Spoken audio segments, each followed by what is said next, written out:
ఈ ఒక్క తప్పే నేను న్యాయంగా చేశాను. అసలు తప్పులు అంతకంటే పెద్ద తప్పులు మరెన్నో చేశాను. కాబట్టి నేను మధ్యతరగతి మనిషిగా పుట్టడం నేను చేసిన మొదటి తప్పు. పెళ్లి చేసుకుని అంతకన్నా పెద్ద తప్పు చేశాను. అధిక సంతానాన్ని కని క్షమించడాన్ని తప్పు చేశాను. నన్ను కని పెంచి పెద్ద చేసిన నా తండ్రికి కంటి ఆపరేషన్ చేయించకుండా బాధపెట్టి గుడ్డివాడిని చేసి దస్తావేజుల మీద సంతకాలు తీసుకుని కొడుకుగా తప్పు చేశాను.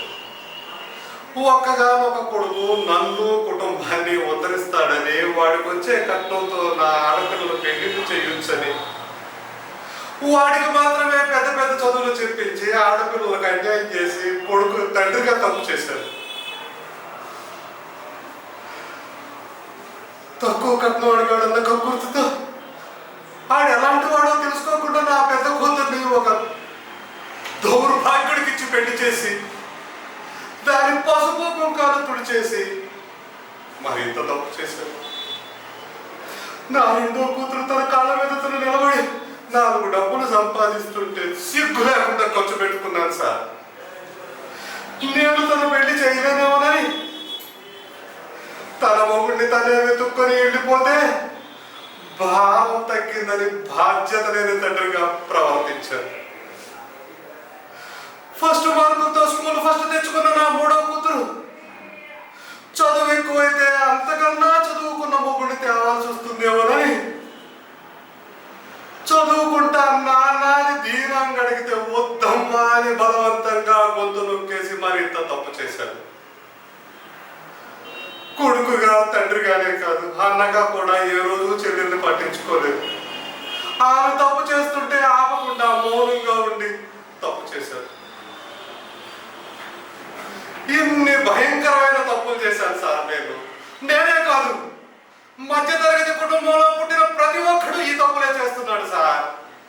ఎందుకంటే బుర్ర నిండా ఆశలు, ఇంటి నిండా కష్టాలు, పెరిగిన ధరలు, తరగని బాధలు, పాలవాడికి, నీళ్ళవాడికి, రెంటుకి, కరెంటుకి, మందులకు, రేషన్లకు, కూరలకు, కూతుళ్లకు, అల్లుళ్లకు, కొడుకులకు, చదువులకు, పండగలకు, పబ్బాలకు, శుభాలకు, అశుభాలకు ఖర్చు ఖర్చు ఖర్చు. తెల్లవారితే సమస్య, అడుగు వేస్తే అప్పు, నోరు విప్పితే డబ్బు. అన్నిటికీ సాకు ఒకటో తారీఖు అని 30 రోజులు ఎదురు చూస్తాం. అది ఇలా వచ్చి అలా వెళ్ళిపోతుంది. వరద బాధితులను ఆదుకోవడానికి హెలికాప్టర్ వచ్చిపోయినట్టు 1వ తరగతి వాడికి 2వ తరగతి, 2వ తరగతి వాడికి 3వ తరగతి, అన్ని తరగతుల వారికి ఎదుగుదల ఉంటుంది. కానీ మధ్య తరగతి వాడికి మాత్రం ఎదుగుదల ఉండదు సార్. ఏ దేవుడు నా కష్టాలు తీర్చలేడు కాబట్టి నా తండ్రి కొడుకుల బాధలు కూడా నావిగా భావించాను. కాబట్టి ఆ ఇల్లు కూడా నాదనుకుని తెగనమ్మేశాను సార్. వచ్చిన డబ్బుల్లో 1 రూపాయి కూడా నా సొంతానికి వాడుకోలేదు సార్. ఒక్క 5,000 పెట్టి ఒక్క రిక్షా మాత్రం కొన్నాను సార్. అది ఎందుకో తెలుసా? ఇప్పుడు కొనుక్కున్న ఈ గుడిసె కూడా అమ్ముకోకుండా ఉండాలన్న ఆశతో. ఇదే తప్పు అయితే ఈ అసమర్థుణ్ణి తప్పకుండా శిక్షించండి సార్. కానీ మీరు ఎంత పెద్ద శిక్ష వేసినా 50 ఏళ్ళు మధ్య తరగతి మనిషిగా నేను అనుభవించిన శిక్ష కంటే చిన్నదే అవుతుంది సార్, చిన్నదే అవుతుంది. కానీ ఒక్క చిన్న కోరిక సార్, నాతో పాటు ఆ శిక్ష నా భార్యకు కూడా వేయండి సార్. నేను ఒక్కటే జైలుకి వెళితే ఆమె దిక్కులేనిది అవుతుంది. ఆమెను ఎవ్వరూ పట్టించుకోరు సార్. ఇన్నేళ్ల మా సంసార జీవితంలో ఆ పిచ్చిది 1 రోజు కూడా కొడుకు నిండా అన్నం తినలేదు సార్.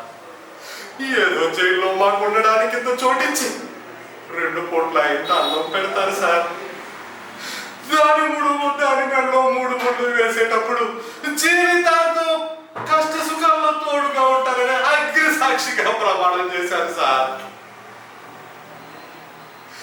ఇన్నాళ్ళు నా కష్టాలన్నింటిలో అది తోడుగా ఉంది. ఇన్నాళ్లకు ఈ వయసులో నాకు సుఖపడే అదృష్టం కలిగింది. దయచేసి ఆ సుఖాన్ని దానితో పంచుకునే అదృష్టం కల్పించండి సార్. ప్లీజ్ సార్ మమ్మల్ని శిక్షించండి సార్, మమ్మల్ని శిక్షించండి సార్, మమ్మల్ని శిక్షించండి సార్.